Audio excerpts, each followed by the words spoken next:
The way you lead says more about what you value long before your title does or could ever.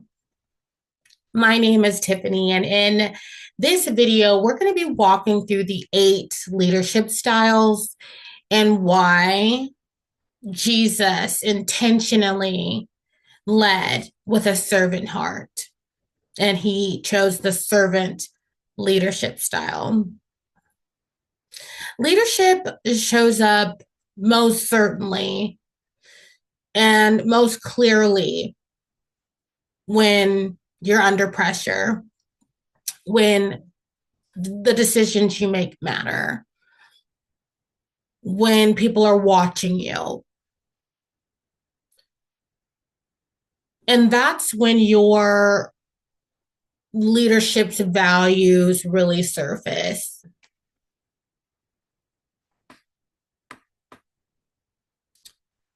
Most leaders don't really rely on just one style. They do tend to shift between maybe one or two of them. It just really depends on what the moment is calling for. So let's take time to walk through the 8 different common leadership styles and review what those really communicate. Number 1, we have the autocratic leader. And the autocratic leader values control and speed. They're often making decisions very quickly and at the drop of a hat, very clear and direct. This type of style works very well in situations and moments that require urgency because oftentimes they're not getting a lot of feedback or input from other people when it comes down to decision making, which is great. But in the long run, they can end up distancing themselves from their teams because, again, they're making their decisions very quickly on a dime without a lot of feedback or input. And so their teams don't feel as though they have any type of input. Number 2, we have the bureaucratic leadership style. And the bureaucratic leader values structure and consistency. And rules create order and stability. You typically find this type of leader in environments that protect systems. As great as that is, a bureaucratic leader can slow down growth where there is flexibility or creativity that is required. Number 3, we have coaching leadership, which is one of my all-time favorite styles of leadership. And I believe outside of servant leadership, one of the most beneficial styles of leadership, where this type of leader believes in development. They invest in people. They are not just concerned about the performance of the people, but they are looking to build confidence and capability within their teams, not a sense of dependence. So they spend a lot of time with them in one-on-one sessions or it just with that other person. They ask a lot of questions. They really value development. So that's one of my favorite styles of leadership. And then you have your democratic leadership style, which democratic leaders value collaboration. They're going to typically invite their teams into input. They're going to get a lot of feedback. They're going to get input from their teams. They're going to give them shared ownership in the decision making. And their teams are going to feel quite respected, and their opinions and their insights are going to feel valued from this type of leader. And even that this leader might be making the final call, they feel as though they were a part of that. Then we have our laissez-faire leader, which, depending on the tenure of your team or maybe the specialization of your team, this leader can really instill a lot of trust and autonomy within their teams. They give a lot of freedom and space for their teams to work independently. And this is great if someone is able to give a lot of clarity. It helps people to be able to thrive on their own without a lot of supervision. But on that other hand, if you do have someone who is newer to the team or maybe needs more of that hands-on leadership experience, people can become disengaged because they feel as though they're kind of maybe left floating. They're kind of left just trying to figure it all out on their own. Number 6, we have the pace setter leadership style. And this is great for someone who this leader is great for someone who values, excellence and results, very results driven. They set the tone through action. They're able to build momentum and motivate quickly. But also with that, it can create a lot of pressure on the team as well. Because when you're building that momentum, pressure often rises just as fast. So you can find yourself getting to burnout quickly as well with this leadership style. Then you have transformational leadership.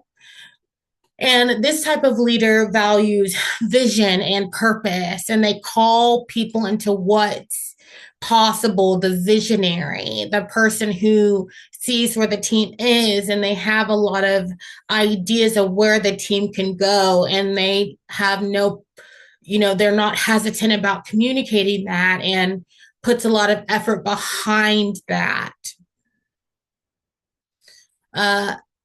They don't demand change. They're able to inspire change.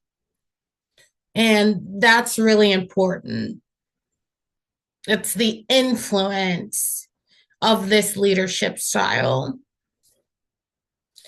And then lastly, there's the leadership that Jesus chose because ultimately he had the ability to choose from each and every one of these styles.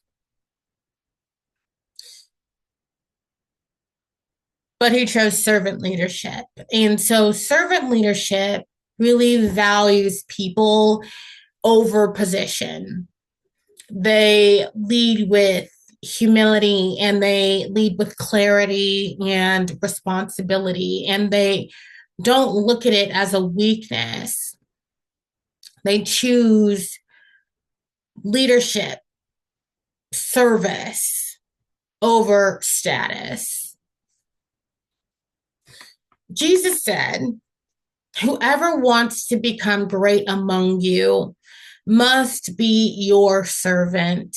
And I love this verse because it really speaks to who we should be, the mentality that we should have as leaders. Because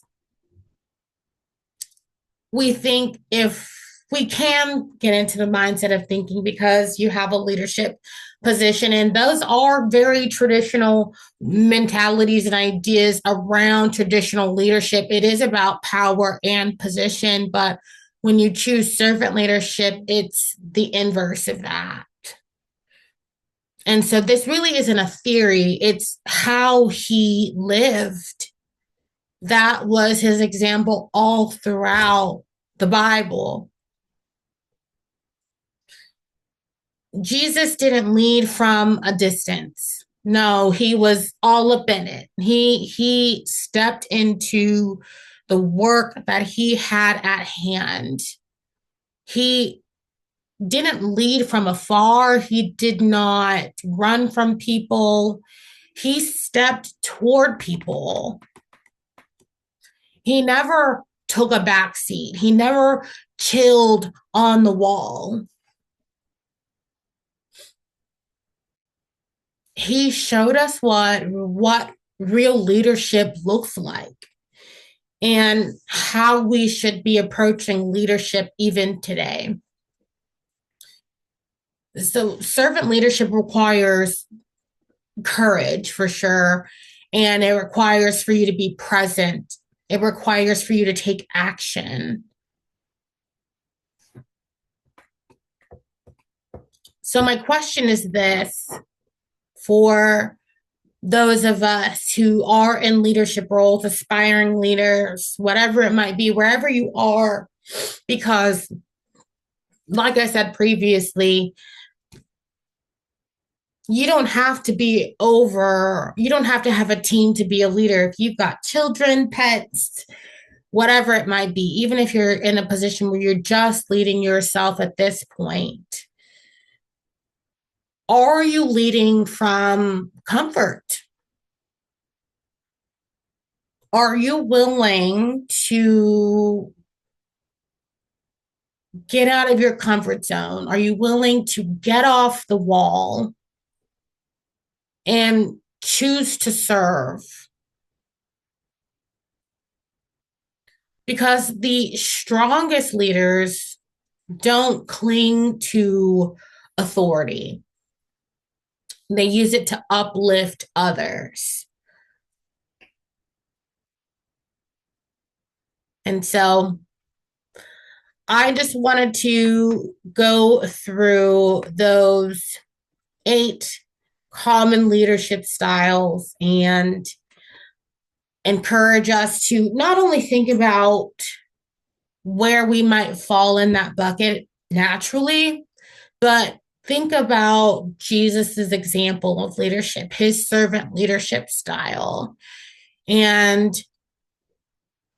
what can we change today to be more like him, to serve more like him, to lead more like him? Because he is the ultimate model of how we should be showing up as leaders on this earth, especially if you are a believer. He has graced us to be able to do that, and he is no respecter of person. If you know anything about the Bible, he definitely cherished the meek, women, children, the sick, the lonely, the destitute, the poor. And so he lifted those people up in society. And not saying that if you hold position or you are someone of stature that God looks down upon you, but no, there's another challenge that comes with having that. We always have to keep our humility and humanity in check, because he could have came down on a beautiful, glorious, shining, bright white horse, sparkling in all the jewels of the land, and everybody would have known he was king. But he chose not to do that. All through his ministry on this earth, he was a humble man. He humbled himself and served others, washed the feet of his disciples. And so that is the perfect example of how we should not think others highly than ourselves necessarily, but view how our position, how we should be serving the greater good.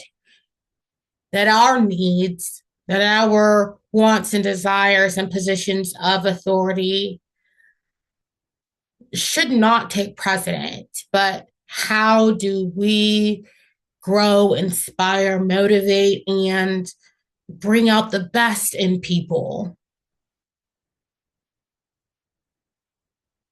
because leadership doesn't impact just the workplace.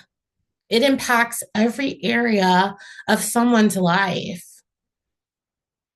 because we spend so much time at work. So they're going to go home and talk about it, whether with their families, spouses, whatever. Their people are going to feel, even if it's just themselves at home, they're going to feel the impact of the kind of day, the kind of experiences they had at work. And so it flows right into our everyday lives, our personal lives. And so, how truly powerful it is to have that kind of impact on someone. I know for me, being the product of having exceptional leadership, how that has changed my life, but also what the kind of challenges it presented for years to be a product of someone who experienced very poor leadership as well, and what that can truly do to someone's mental state, what they feel about themselves.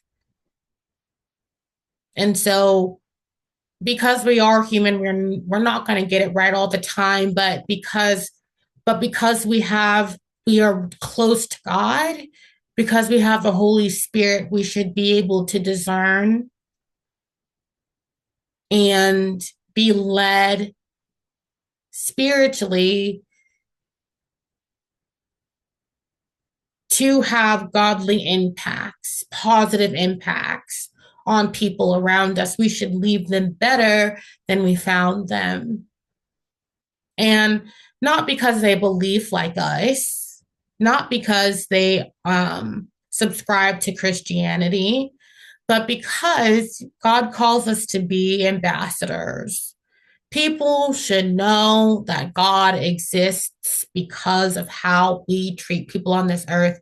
And it's a sad commentary that a lot of people have experienced, that people have said Christian and in the same breath have treated people very, very poorly, or have experienced very traumatic things at the hand of people who have claimed Christ. But my prayer is that people will come into an understanding of who Christ really is, because Christ should not be judged off of us. Unfortunately, that is a thing, because we should be Christ representatives.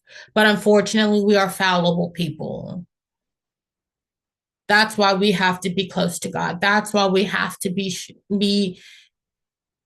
we have to ensure that we are in his word and able to hear and discern that even if we don't care for somebody or don't necessarily like somebody, that they are still treated with respect, because they're God's creation.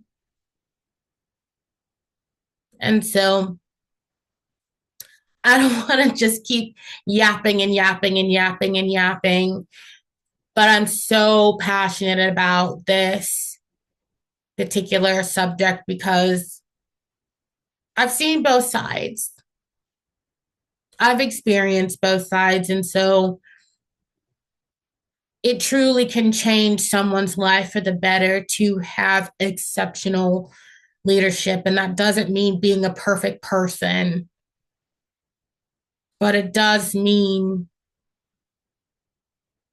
being accountable and being integral. And so with that, I'm going to leave you and allow you just to reflect on where we can truly be more Christ-like in our leadership journey. And so here on this channel, we are learning to lead ourselves well so we can serve others better. And I hope you have a good rest of your day, and we'll talk soon. Bye-bye.